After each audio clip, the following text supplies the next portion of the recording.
Ya.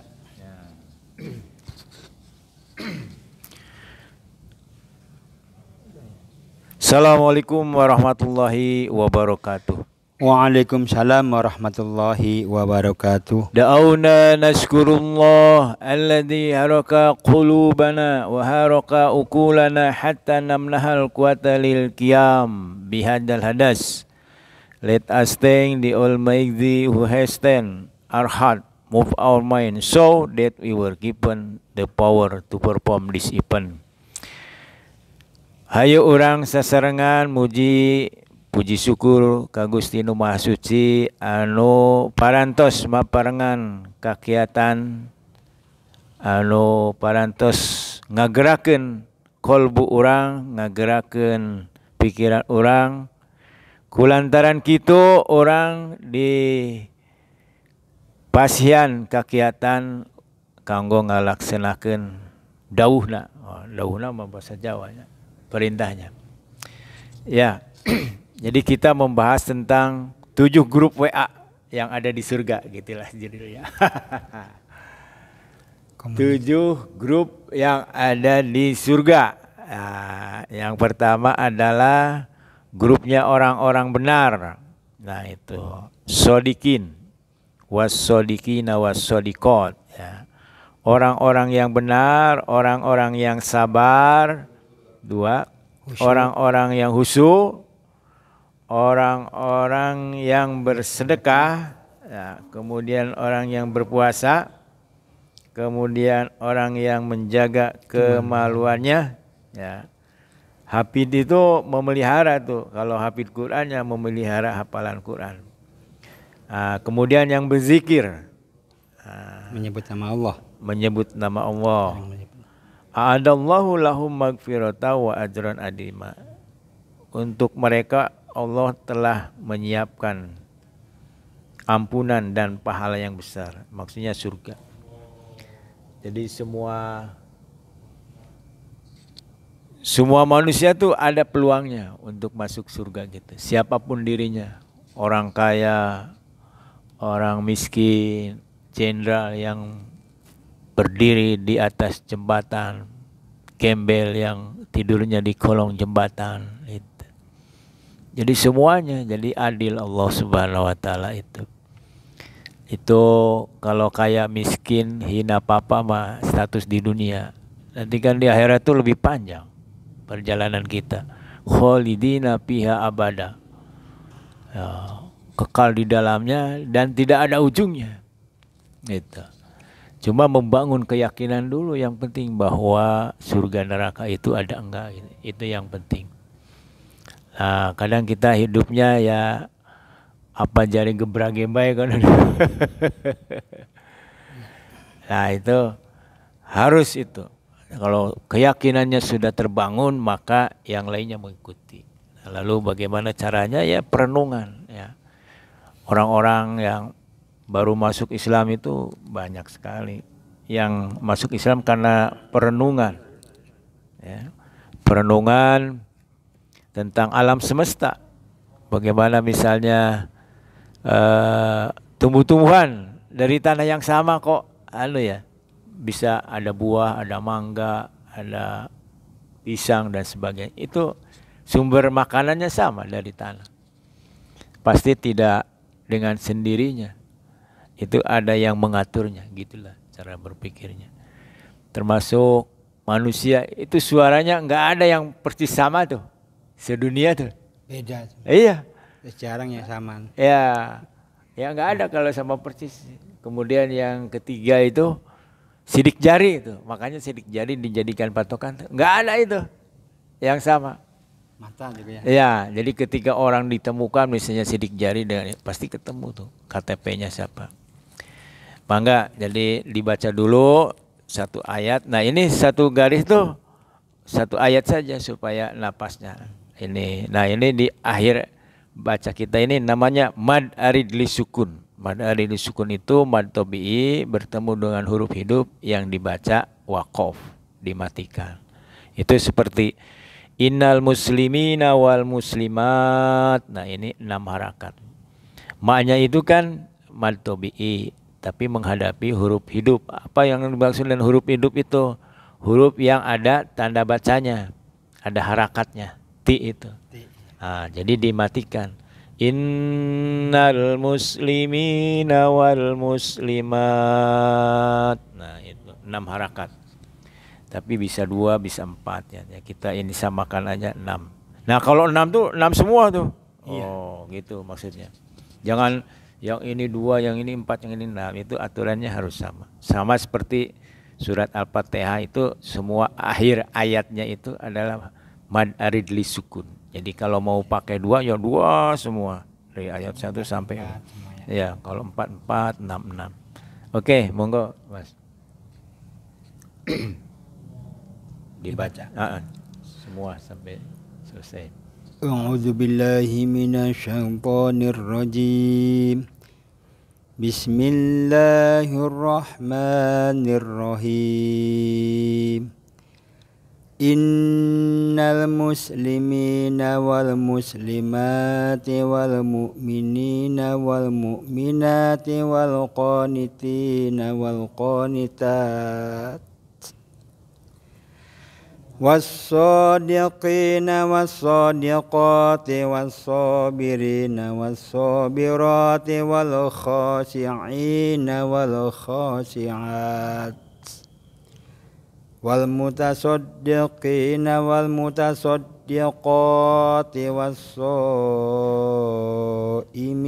was-shaimat wal hafizina furuzahum wal hafizati wadz-dzakirina wallahu katsir.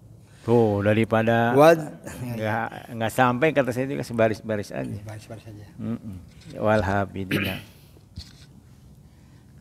Wal hafizina furujahum wal hafizat waz-zakirina Allaha katsiran wadz-zakirat a'adzallahu lahum maghfiratan wa ajran 'azima. Shadaqallahul azim.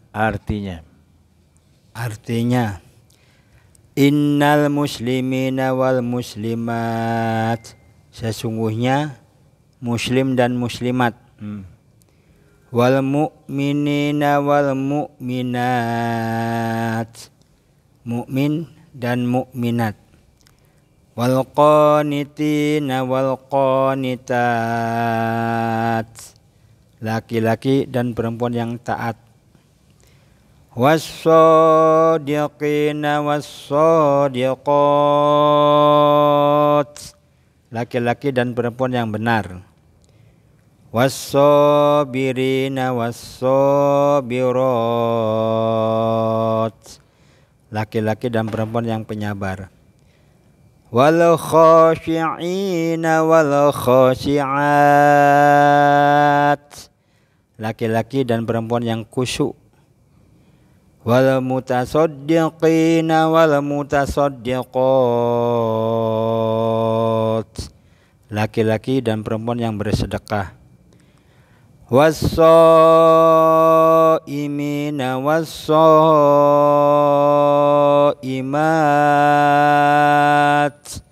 laki-laki dan perempuan yang berpuasa, wal hafizina furujahum wal hafizat, laki-laki dan perempuan yang memelihara kemaluannya, wadz-dzakirina Allaha katsiran wadz-dzakirat, laki-laki dan perempuan yang banyak penyebut nama Allah. A'adzallahu lahum maghfiratan wa ajran 'azima. Untuk mereka Allah telah menyiapkan ampunannya dan pahala yang besar. Iya, jadi pemirsa ini menurut tafsir Ibnu Katsir, jadi syarat mutlak yang harus dipenuhi oleh siapapun kalau ingin masuk surga itu 3. Ya. Masuk Islam yang pertama, kemudian beriman kepada Allah, dan seterusnya yang 6 itu di dalam rukun iman itu ya. Kemudian taat, melaksanakan perintahnya dan menjauhi larangannya. Ini 3. Nah, jadi muslimin muslimat ini ceritanya asbabun nuzulnya perempuan protes sama Nabi. Ya Nabi, kalau di dalam Quran tuh kok disebutnya banyaknya laki-laki terus, perempuan kapan gitu. Nah itu. Maka di sini disebutkan dua-duanya, sebetulnya satu juga cukup. Misalnya ya ayyuhalladzina amanu, itu yang dipanggil tuh baik perempuan maupun laki-laki itu. Nah, tapi ada ayat yang kekecualian itu tentang perzinahan. Jadi perzinahan itu ayatnya di surat An-Nur itu disebutkannya perempuan dulu. Nah, ahli tafsir menyatakan bahwa sesungguhnya perzinahan itu diawalinya dari perempuan gitu. Membuat laki-laki terangsang dengan suaranya, dengan bajunya gitu ya. Jadi salah satu versinya bahwa perempuan itu termasuk suaranya aurat. Makanya di dalam sholat berjamaah ketika imam waladhdallin itu kalau di belakang ada jamaah perempuan nggak boleh amin karena mengundang nafsu laki-laki kan suaranya tuh. Nah itu ya, kemudian misalnya perempuan mengingatkan imam salah juga bukan subhanallah tapi kepuk tangan itu. Nah itu. Ini bukti bahwa pendapat itu kuat begitu. Nah, jadi muslimi itu menyatakan dirinya masuk Islam, kembali lagi ke sini ya. Beriman ya, ada rukun Islam, ada rukun iman. Jadi siapa orang Islam itu adalah yang melaksanakan 5 rukun iman. Siapa orang yang beriman intinya ya melaksanakan 6 rukun iman. Kemudian qanitina wal qanitat. Nah, ini taat kepada Allah ya, sesungguhnya ya setiap orang nih prosentasi ketaatannya berbeda. Tapi ini syarat mutlak kalau manusia ingin masuk surga. Jadi orang kafir itu nggak bisa masuk surga menurut ayat ini. Tentunya kafirnya itu ada juga perbedaan pendapat. Tapi nanti dibicarakan. Nah sekarang yang pertama wassodiqina wassodiqat. Siapakah orang yang masuk surga yang dikelompokkan menjadi orang-orang yang benar adalah para ulama, para cendekiawan muslim yang dia pekerjaannya menyangkut keilmuan ya. Nah, dibantu dengan surat Ali Imran ayat 190 191. Nah itu ulil albab namanya. Nah itu. Nah ini jadi ya yang pertama dulu nih, grup WA orang-orang yang benar gitu ya. Ini lebih menarik secara komunikatif. Nah, bagaimana caranya? Nah itu. Ini kan dosen, ulama. Nah, itu ada namanya kembali lagi ke PKI itu. Masih ingat PKI itu lawan? PT passion, K-nya itu karakter, ya, kemudian I-nya itu intelijensi. Intelijen. Kecerdasan. Intelijensi. Nah, tulisannya CE ujungnya. Jadi ketika seseorang punya kecerdasan yang tinggi, nah ini masuk ke dalam komunitas ini. Ya, para profesor itu kan butuh kecerdasan yang tinggi. Ya. Terus passionnya dia mengajar gitu. Nah itu. Passion.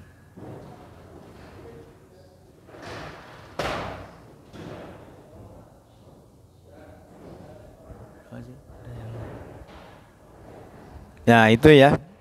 Jadi belajar itu harus memenuhi 3 syarat, Mas Yusuf. 1, dalam keadaan tenang dan senang. Kemudian yang kedua, tahu maksud dan tujuan dari materi yang dibahas. Nah, itu. Kemudian yang ketiga, harus memicu dan memacu kita berpikir. Nah itu, jadi 3 unsur itu yang harus dialami, dipahami ketika kita belajar gitu. Nah sekarang maksud daripada tujuan diajarkan ini adalah kita supaya masuk surga. Potensinya kita di mana? Sebagai orang-orang yang benar ya pekerjaannya dosen, ulama gitu ya, yang berkaitan dengan bidang keilmuan. Tapi dia sendiri juga perbuatannya benar, perkataannya benar gitu. Kan di ayat yang sebelumnya kita bahas bahwa salah satu syarat untuk masuk surga Firdaus itu adalah perbuatan yang tidak berguna, termasuk perkataan itu dijauhkan. Nah itu ya. Sia-sia. Nah yang sia-sia. Kemudian bagaimana caranya menjadi sodikin atau sodikon? Nah itu, yaitu kita masuk ke dalam bidang keilmuannya. Jadi kalau kita passionan itu ketertarikan, gairah, semangat dan menikmati. Gitu. Termasuk misalnya menikmati sebagai guru itu murid-muridnya aya nu nakal, nu macam tah, itu harus pahitnya juga harus dinikmati itu. Kalau kita politisi ya gagal ya harus dinikmati juga. Setiap profesi itu ada pahit manisnya. Nah, ketika orang memilih pekerjaan sesuai dengan passionnya, maka dia ada yang terakhir itu namanya menikmati. Baik manis maupun pahitnya. Semua profesi begitu. Kalau politisi itu kan siap di atas, ya siap di bawah. Megawati pernah presiden, jadi rakyat lagi. Rakyat jadi presiden gitu. Jokowi, nah, itu Jokowi itu ayeuna teh dibully wae. Ya itu harus dinikmati. Nah, dia kan 10 tahun wali kota, gubernur 2,5 tahun, presiden 10 tahun. Eta keur nikmat keur jadi presidenna mah aya geus pangsiun teh. Banyak yang ngebully. Ari cek Prabowo teh istilah teh namanya dikuyu-kuyu. Apa tuh dikuyu-kuyu, pokoknya mah dilecehkan lah gitu ya. Nah ini, nah maksud saya kita tuh harus memilih potensi apa. Kita itu mau jadi orang-orang sabar, mau orang yang suka berpuasa gitu, nanti kita bahas begitu. Jadi potensi itu ibaratnya motor, itu di kilometernya sampai seberapa? 140 ya motor Lebih. Ente iya, masa motor lebih dari 140? Iya. Sabaraha sok? Sampai ya itu udah mati. Ente nu bener angkana we angkana. Ya lupa lah, udah lupa. Jadi maksud saya begini, 140 kalau mobil kan 240. Nah itu yang dari 0 sampai 140 namanya potensi. Kecepatan apa? Kecepatan yang peluangnya dipakai, tuh peluangnya 100 sampai 140. Tapi kita itu tidak akan yang sampai 140 kan aya nu 40, aya nu 20. Nah itu namanya kemampuan. Jadi bedanya potensi dengan kemampuan begitu. Ibaratnya motor tuh. Motor itu kemampuan sampai 140 kayak kuat. Tapi kitanya sebagai supir, ada yang mampu 40, ada yang mampu 80 gitu. Nah, aya nu mampu 150 masuk rumah sakit langsung kan. Nah, itu ada juga ya gitu ya. Ada ya orang yang tidak peduli mau kecepatan berapa, mau habisnya berapa kilometer nggak peduli. Ada yang peduli. Wah kecepatan saya sehari segini, nggak peduli gitu. Kadang-kadang ya orang tuh lihat lah kumahang kayak baik. Ya itu jadi itu namanya karakter ya, termasuk kepribadian. Jadi orang Indonesia itu kalau misalnya habis ngobrol gitu, terus siapa yang duluan pergi hati-hati ya. Itu kalau hati-hati pasti pelan-pelan kan? Iya. Nah itu harus dirubah cepat, tepat dan selamat gitu. Jadi simbol bahasa seperti hati-hati itu. Ya kayak ini aja nih. Laki-laki dan perempuan yang benar. Nah kalau merasa benar, orang yang merasa benar kan nggak boleh. Nah itu makanya kebenaran itu ada ukurannya, ada indikatornya. Kebenaran menurut Quran dan hadis, menurut konstitusi negara, kebenaran menurut adat istiadat kan ada. Iya, sedangkan orang yang mau belajar benar rata-rata banyak musuhnya. orang yang mau belajar benar Contohnya itu banyak musuhnya. Contoh, wah sok benar ente gitu. Wah ente hayang benar baik, wah hayang dipuji baik. Jadi seolah-olah dia tuh apa ya, membikin supaya saya nggak benar gitu. Padahal saya mau belajar benar gitu. Itu namanya cobaan hidup. Nah. Salah satu sifat daripada ciri orang beriman itu wala yakhafuna laumata laim. Surat Al-Maidah ayat 54. Nah, itu cirinya itu salah satunya. Apa itu?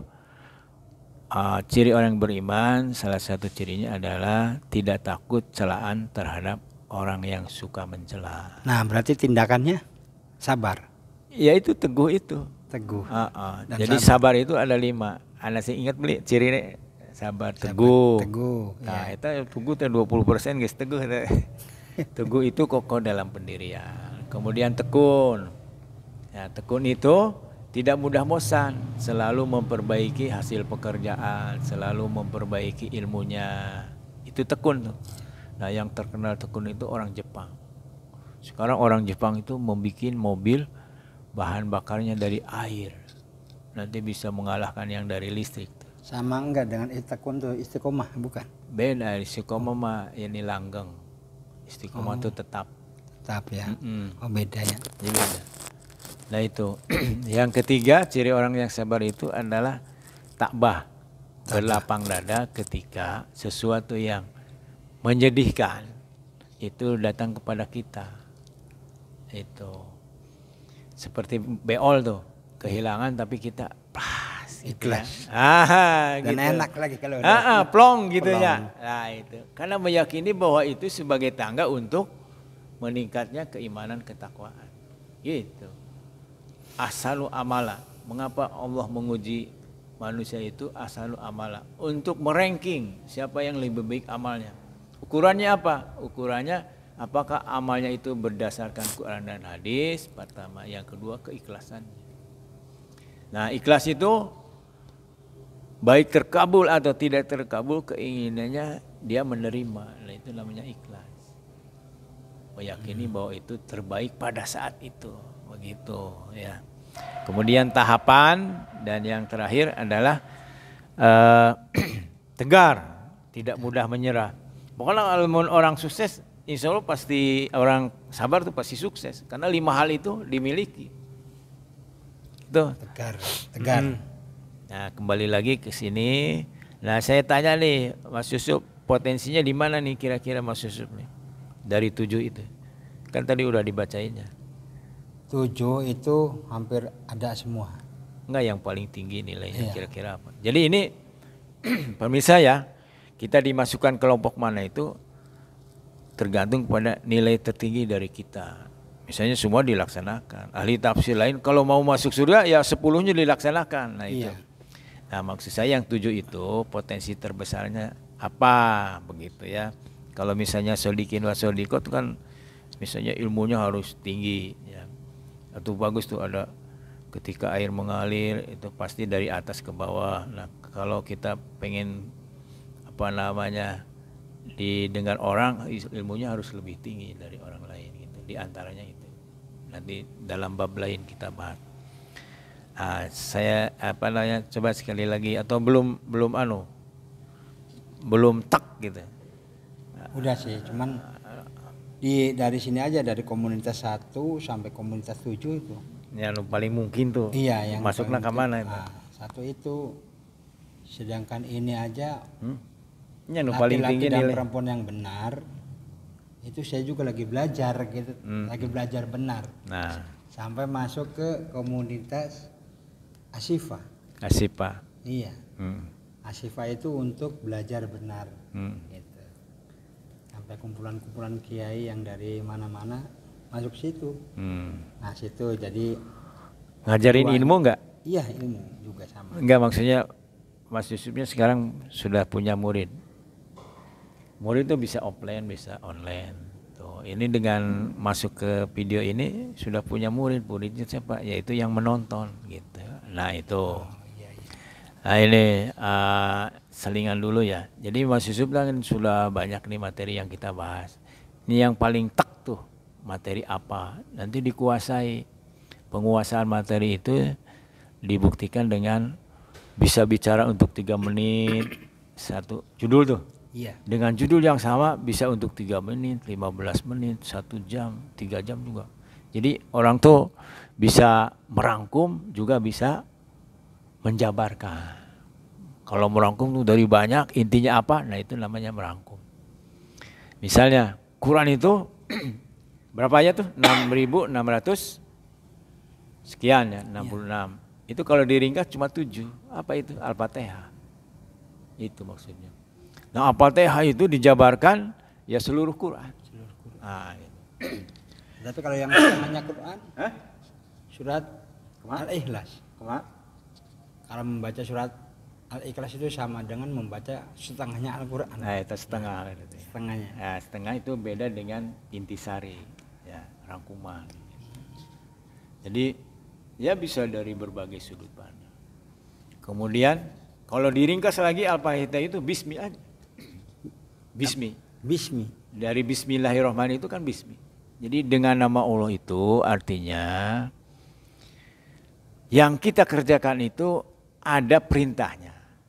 Setelah ada perintahnya, caranya sesuai dengan ajaran Islam tidak. Itu 2 itu. Apakah ada perintahnya, caranya benar enggak? Ya, nah itu. Namanya bismillah itu begitu.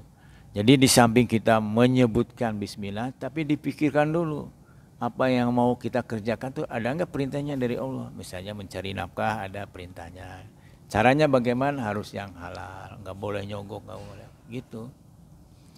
Nah itu setiap melangkah gitu. Cuma aya nama arek ngalangkah teh kudu lihat we aheula bisi acarana teh jadi. Ya itu kan yang namanya benar. Jadi dalam hal ini kan kita mencontoh apa yang dicontohkan sama Rasulullah dan para sahabatnya yang tertera di dalam Al-Quran. Jadi kalau kitanya enggak belajar sama orang-orang yang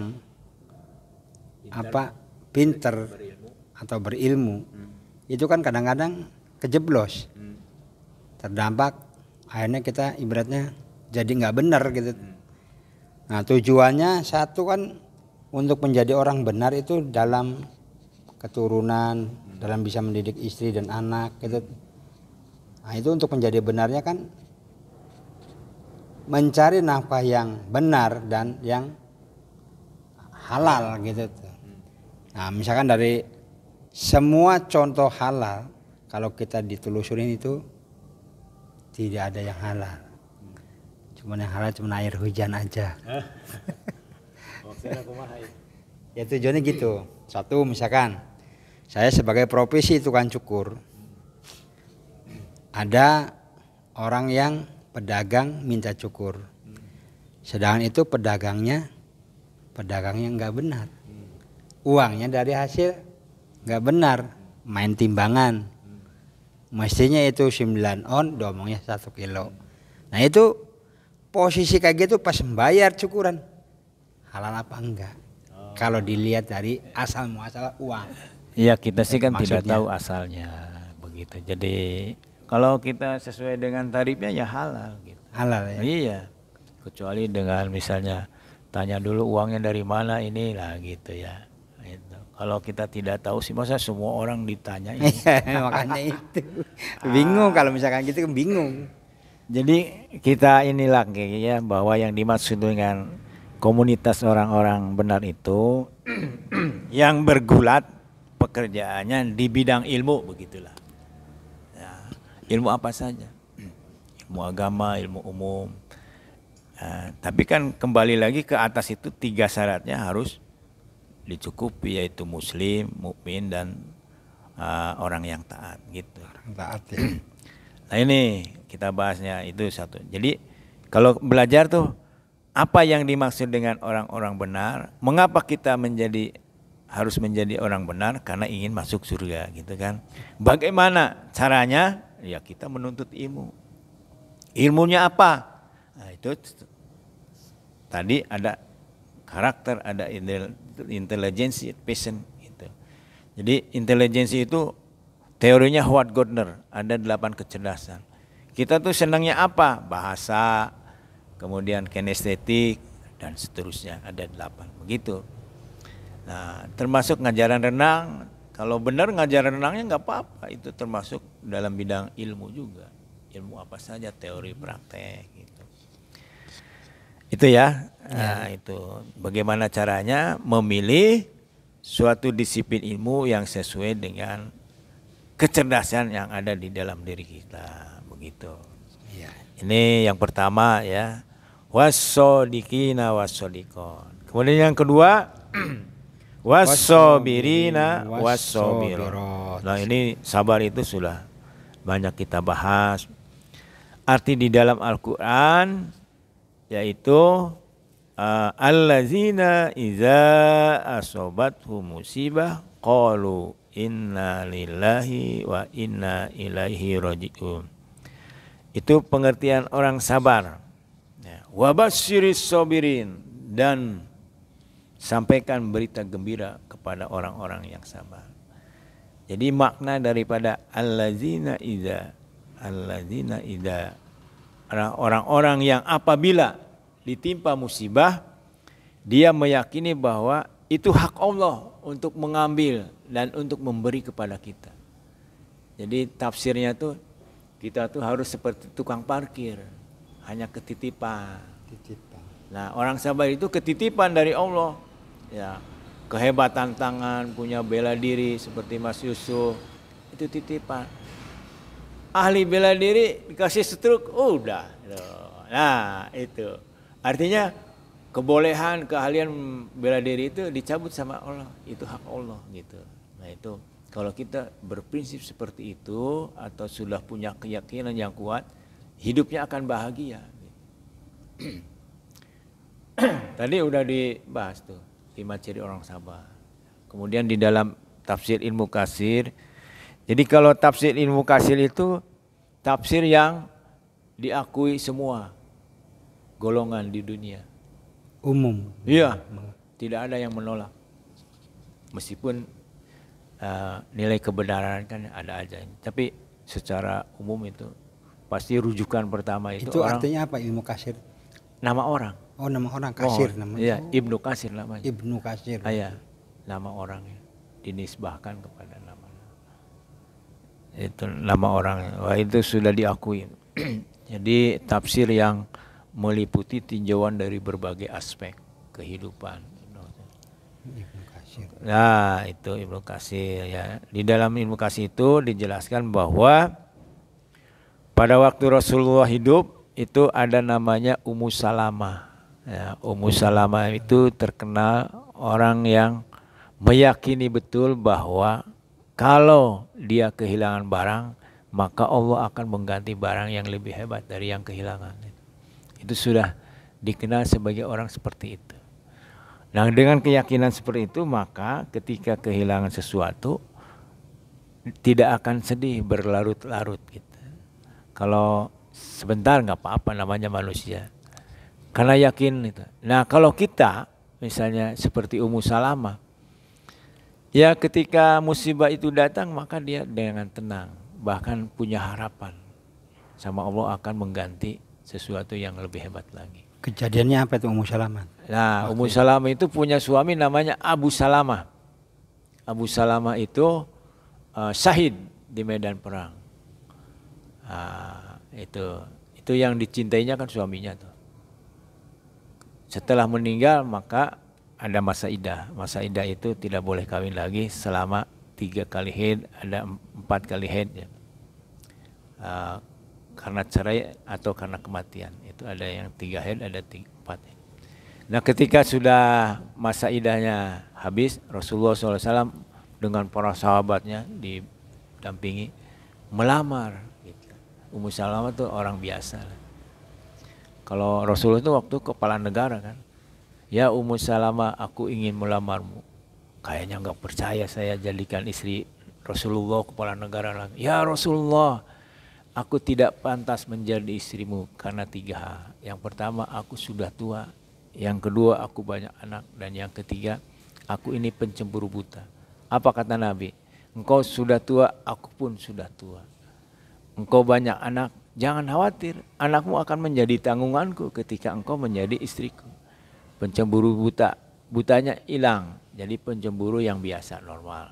Karena rasa cinta.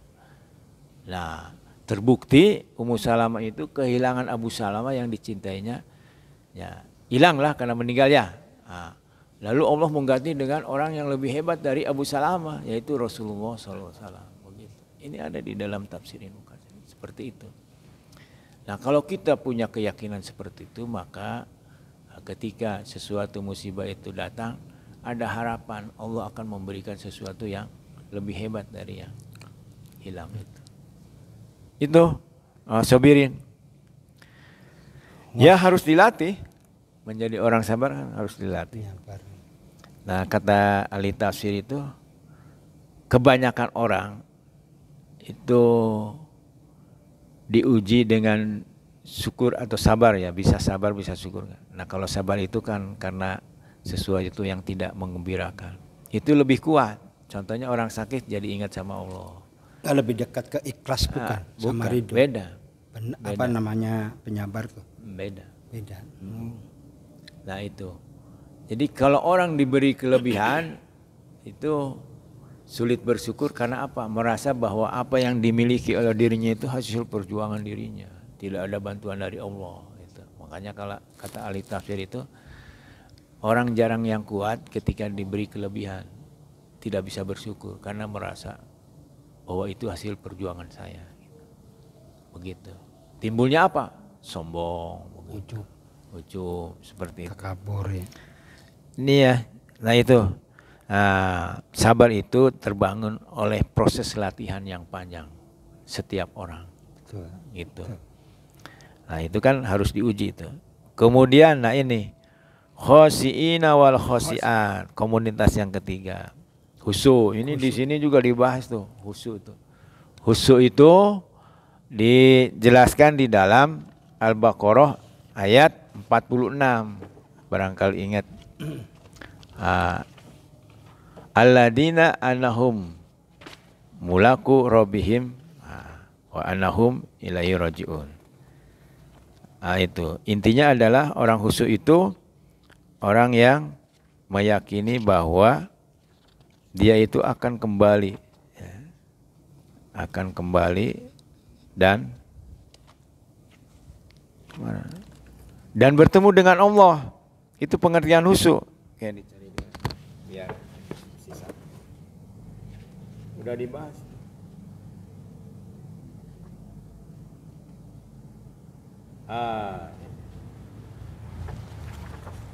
Lengkapnya ya. Jadi pengertian khusyuk menurut Al-Quran itu terdapat di dalam surat Al-Baqarah. Pemirsa silahkan lihat ya. Ayat 45 dan 46. Surat Al-Baqarah. Al-Baqarah ya 45. Wasta'inu bisobri wassalah wa innaha, nah ini, wa innaha lakabiratun illa alal khosi'in. Mohonkanlah pertolongan kepada Allah dengan sabar dan sholat. Sesungguhnya salat itu benar-benar berat. Berat. Kecuali bagi orang-orang yang khusyuk. Artinya apa? Orang yang khusyuk itu merasa sholat itu ringan. Tidak menjadi beban di dalam kehidupan. Nah ayat 46-nya alladzina yadunnuna. Nah, ini alladzina nah itu gunah ya, yadunnuna annahum mulaku rabbihim wa annahum ilaihi rajiun. Yaitu orang-orang yang meyakini bahwa mereka akan menemui Tuhannya dan hanya kepadanya mereka kembali. Nah, rajiun. Ini. Jadi kalau kita ibaratnya ke Jakarta kan harus punya bekal tuh buat bensin, buat makan. Nah kalau kita ke akhirat sih nanti bekalnya adalah ketakwaan kita kepada Allah Subhanahu wa taala. Maka di dunia harus membangun dan senantiasa meningkatkan ketakwaan kita kepada Allah Subhanahu wa taala. Sekali lagi pemirsa ya, Pengertian khusyuk menurut Al-Quran bisa dibaca di dalam surat Al-Baqarah ayat 45 dan 46. Kemudian Imam Nawawi membantu memahami yang bagaimana sholat khusyuk itu dengan percobaan 3 santrinya. Disuruh melaksanakan sholat sunnah secara bergantian. A, B, C. A maju. Setelah sholatnya selesai ditanya, ketika Anda sholat apa yang terjadi? Wah, itu ribut, anjing menggonggong, kemudian orang mau dimakan kelihatannya tuh. Digigit. Iya, digigit karena meraung-raung. Nah, itu Anda sholatnya tidak khusyuk karena Anda mendengar sesuatu, lalu Anda mengembangkan pikirannya kemana-mana gitu. Dan berarti bacaannya tidak dihayati itu. Nah, itu.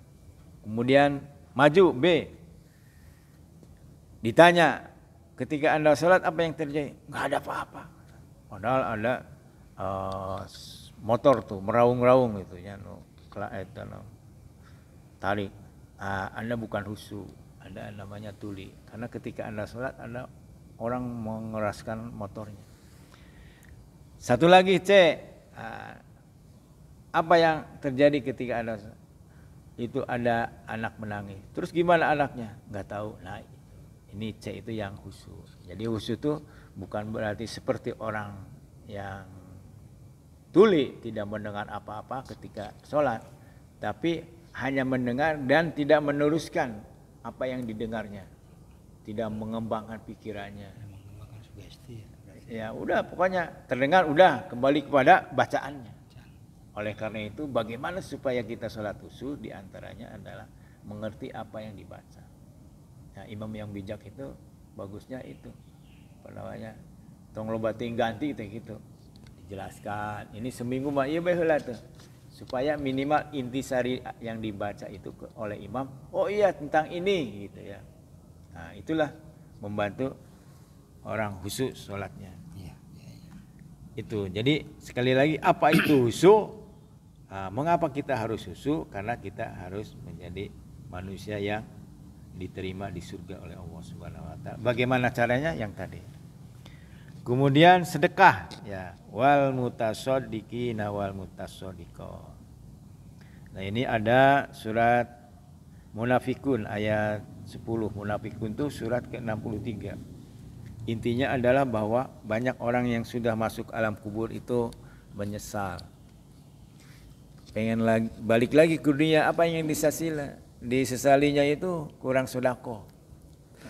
Bukan tidak sholat, tidak puasa, tidak haji, itu sedekah. Nah, ini senjata sedekah luar biasa. Ya. Jadi ini orang-orang kaya ya, peluangnya lebih besar orang kaya kan. Kalau orang miskin sedekahnya sedikit. Meskipun yang penting ikhlasnya. Apalagi ikhlas dan besar. Nah, apalagi itu ya? Misalkan kalau sedekah yang diterima tuh bersedekah kepada orang yang benar-benar membutuhkan. Ya, apa itu gitu tekniknya begitu. Ya. Bersedekah juga jangan sampai melestarikan kemiskinan. Artinya membuat orang malas begitu. Ya. Itu di sini katanya ada itu yang dalam keadaan minim pun dapatnya sehari 200.000. Karena dia ahli meminta-minta gitu. Orang kasihan gitu lihatnya. Kan ada yang pura-pura kakinya itu ya. Sedekah apa namanya? Buntung Jumat. apa? Udah ngejejer semua. Nah itu.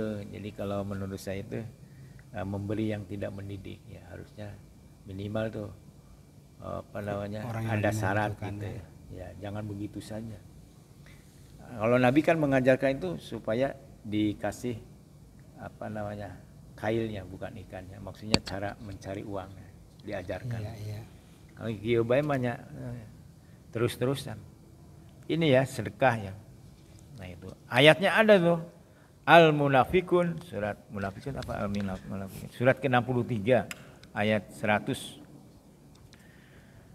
So'imina was-so'imat, berpuasa. Nah ini kalau kita kebetulan misalnya pendapatannya sederhana, ini peluangnya di sini lebih besar nih puasa. setelah puasa Ramadan itu adalah puasa Daud. Puasa Daud itu yang puasa sehari, puasa tidak. Udah kalau udah puasa Daud tuh nggak usah yang lainnya, karena nanti bentrok. Ada orang bilang, Pak puasa Daud dengan Senin Kemis, ya pasti bukan Daud lagi ya tuh. Misalnya Senin puasa, ya itu Daudnya kebetulan Selasa, nah berarti kan Senin sama Selasa puasa, bukan selang sehari namanya. Itu sudah top. Sebaik-baiknya puasa adalah puasa, maksudnya puasa setelah Ramadan ya. Itu ceritanya ada seorang sahabat Nabi itu yang siang hari puasa, malam hari sholat malam, terus dihabiskan itu. Lalu tanya sama Nabi itu, anak antum yang ngurus siapa? Adik saya, berarti pamannya anak-anaknya. Adik kamu lebih mulia daripada antum gitu. Makanya jangan tiap hari puasanya, selang sehari supaya Anda punya kemampuan untuk mencari nafkah. Begitu. Itu kenapa keluar sabda Nabi tentang puasa Daud itu. Jadi ceritanya ada yang seperti tadi. Iya. Malah Nabi memuji adiknya yang ngurus anaknya, bertanggung jawab. Antum punya anak, punya istri harus bertanggung jawab, menafkahi begitu. Ini ya, soimin soimat. Iya. Oh, es banyaknya. Kemudian hafidina furujahum wal hafido, memelihara kemaluan itu tidak berzina. Pemirsa yang dimuliakan oleh Allah Subhanahu wa taala, jika di antara pemirsa ada yang sudah masa lalunya berzina, maka masuk ke dalam surat Ali Imran ayat 135. Apa itu isinya? Ali Imran. Bukan Ali Imran, Ali Imran. Ali Imran. Khusus Ali Imran itu 135, bahwa ciri orang takwa adalah diantaranya ketika dia berbuat dosa, menganiaya diri sendiri, istilah lain itu, maka cepat dia ingat Allah dan bertobat. Bertobat kemudian tidak mengulangi lagi dosa itu aja. Tobat nasuha. Menjauh itu. Karena kemaluan itu sebagai apa namanya ya, kejahatan yang kemana-mana nanti larinya, ke minum, ke judi itu ya. Jadi ketika masih diberikan waktu untuk bertobat, bertobatlah, insya Allah Allah mengampuni dosanya, itu Maha Pengampun. Kemudian nah zikir, ini nah, jadi termasuk yang kekayaannya pas-pasan, zikir menjadi peluang, menjadi nilai terbaik di dalam hidupnya. Ya, zikir itu. Zikir itu, mengingat Allah. Ya, mengingat Allah itu zikir fil qalbu. Nah, dalam qalbu itu heart, itu jantung sebetulnya. Kemudian fil lisan, ucapan. Ya, ucapan. para tarekat, para tasawuf itu mempraktek. Kemudian fil amal.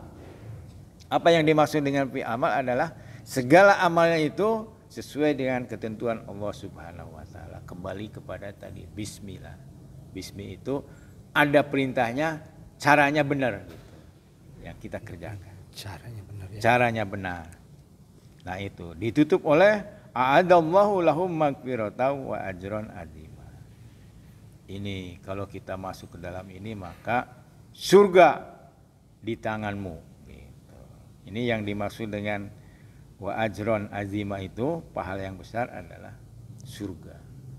Nanti kita masuk ke dalam surga, tingkatan yang paling tinggi adalah surga Firdaus, diberikan kepada, diwariskan kepada orang-orang yang beriman. Termasuk golongan orang-orang kanan. Karena lah itu dalam bahasan surat Al-Waqiah, kanan kiri gitu ya. Kanan yang dahulu dan sekarang. Oke, any question? Alhamdulillahirrahmanirrahim. Nah, kalau sudah begini tuh mau tidur tuh merenung. Jadi setiap hari kita itu harus ada perenungan untuk evaluasi diri kita. Kalau diibaratkan perjalanan dari Cirebon ke Jakarta tuh kita sampai di mana? Nah, evaluasi itu apa yang harus diperbaiki, apa yang harus ditingkatkan, apa yang harus dihilangkan, apa yang baru yang harus kita lakukan. Gitu. Misalnya kalau diperbaiki itu kualitasnya, ditingkatkan kuantitasnya, jumlahnya. Misalnya baca Quran. Nah kalau saya sih ketika kita masih jauh baca Qurannya, tingkat kebenaran membacanya, lebih baik belajar menyempurnakan baca Quran daripada orang teh baca Quran baik tapi masih jauh dari kebenaran. Cuman kan ada dua Pak Ustadz, yang benar-benar ini namanya godaan duniawi, yaitu satu perempuan. Dikala kita mau bertindak kebenaran, ternyata datanglah seorang perempuan yang daekan mauan. Nah itu satu. Kedua, godaan terhadap harta. Ketika memang orang berharta, main misalnya ke saya, terus posisi waktu itu udah azan, akhirnya dicukur. Bukan, kalau misalkan orang berharta itu misalkan ngobrol nemenin dia, terus makan-makan, ngasih duit, akhirnya lalailah sholat. Itu satu, itu. Kedua sama perempuan, yang memang sangat susah sekali untuk ditinggalkan. Ya, dua itu yang ada di dunia. Yang pertama ya kita diuji itu kullu nafsin zaikatul maut wa nabluukum bisyarri wal khairi fitnah wa ilaina turja'un. Jadi diuji itu bukan hanya oleh keburukan, kebaikan. Kebaikan itu wanita, harta gitu ya. Kemudian anak, itu ujian. Kita bahas udah ada temanya tuh nanti. Itu. Nah, kenapa diuji? Untuk meningkatkan kualitas keimanan dan ketakwaan. Gitu. Kalau nggak diuji ya nggak bakalan naik kelas kan? Iya. Makanya itu si keheadnya ngiriman kopi, ngiriman makanan. Itu jangankan itu, ada ceritanya ya nanti Allah, saya bukunya ada. Itu seorang yang sufi, guru dari banyak orang tergoda. Nanti ada ceritanya bagus, bertahap. Lama-lama akhirnya berzina juga dengan anaknya raja. Nah, itu nanti tema lain gitu. Jadi ya makanya kalau saya khutbah Jumat itu, marilah kita tingkatkan ketakwaan kita kepada Allah Subhanahu wa taala, takwa yang diwujudkan dengan kecintaan kita kepada Allah dan Rasul-Nya, melebihi kecintaan kita kepada harta, tahta, wanita dan seluruh yang dicintai manusia di dunia ini. Apa coba? Zuina linnasi hubus syahawati minan nisa'i wal banina wal qanatiril muqantarati minad dhahabi wal fiddati wal khairi musawamati wal an'am wal has. Zalika mataul hayati dunya wallahu indahu husnul ma'ab. Dijadikan indah pandangan manusia terhadap 7 perkara. Nah, dua nanti tadi disebutkan. Yang pertama wanita, perempuan. Kemudian yang kedua anak. Ada orang tua yang demi anak dia korupsi misalnya. Pengen anaknya sekolahnya tinggi tapi melalui korupsi. Nah itu enggak. Setelah itu harta yang banyak berupa emas, perak, ya, kuda pilihan, binatang ternak, sawalan. Kata Allah, itulah kesenangan dunia. Zalika mataul hayati dunia, itulah kesenangan. Wallahu indahu husnul ma'ab. Tempat kembalimu surga itu lebih hebat dari yang 7 itu. Begitu. Jadi ketakwaan itu diwujudkan dengan seperti tadi, ada yang mengajak makan, maaf saya waktunya sholat, gitu konkret. Ada wanita, nah itu Nabi Yusuf itu diabadikan di dalam Quran. Iya, itu justru ya. Gini ya, contohnya. Iya. Teman itu dari jauh dari Jakarta, datang membawa uang yang banyak. Nah sedangkan itu pas waktu itu asar tiba, waktu asar berkumandang melewati azan. Nah saya berpikir ketika kalau misalkan saya sholat, mungkin dia kayaknya kecewa. Pas saya ngerti pas posisi dia memang jarang sholat. Akhirnya dia terbiasa untuk meninggalkan sholat. Nah untuk menghadapi hal seperti itu, akhirnya saya sampai meninggalkan sholat. Nah di situ saya sering seperti itu yang Iya. Saya alami karena saya mendahulukan tamu. Ya nggak boleh kalau melanggar syariat nggak boleh. Iya, Mak. Maksudnya syariat tuh harus sholatnya yang dilanggar. Makanya ketaatan kepada Allah. Atiullaha wa atiur rasul wa ulil amri minkum. Taatlah kepada Allah, kepada Rasul dan kepada ulil amri. Apalagi itu bukan ulil amri, di bawahnya. Di bawahnya. Ya. Nah, gitu. Ya namanya jangankan itu, semua orang juga godaan. Jadi seperti itu. Nanti kita bahas tentu sudah ada temanya. Bersyukur dan bersabar. Itu. Kebaikan itu bisa yang tadi 7, kemudian kekuasaan itu juga dicoba oleh Allah Subhanahu wa taala. Nah itu, terus kedua itu yang saya tidak bisa dihindari. Terus kedua perempuan yang sering datang ketika saya lagi keadaan susah. Dia ngasih makanan, dia ngasih uang. Bahkan suatu saat pas hujan gerimis, memang saya nggak punya uang dari pagi. Posisi saya kan tukang cukur. Dari pagi sampai maghrib itu belum dapat 1 perak pun. Dia datang dengan membawa uang dan akhirnya dia berpakaian tembus pandang. Sampai seperti itu ya. Sampai seperti itu. Akhirnya pas datanglah yang dicukur. Yang dicukur mau cukur. Akhirnya saya tolak. Karena dia mengajak diantar. Masuk ini. Gak apa-apa. Jangan diterusin. Oh, jangan diterusin. Ya begitu. Ya itu nggak bisa tertolak gitu kayak itu. Ya berarti Cuman iman kita harus alhamdulillahnya Allah memberikan suatu petunjuk. Datanglah keluarganya sebagai kakaknya tuh. Mungkin nggak suka saya hadir di situ, di rumahnya tuh nggak suka. Ya berhubung saya pulang. Ini mau maghrib, tutup dulu, asik nih kalau sudah ceritakan. Ya. Ya pemirsa ya, sampai di sini dulu. Dari ada 7 grup WA di dalam surga itu, grup kebenaran, grup sholikin dan seterusnya. Assalamualaikum warahmatullahi wabarakatuh. Waalaikumsalam warahmatullahi wabarakatuh.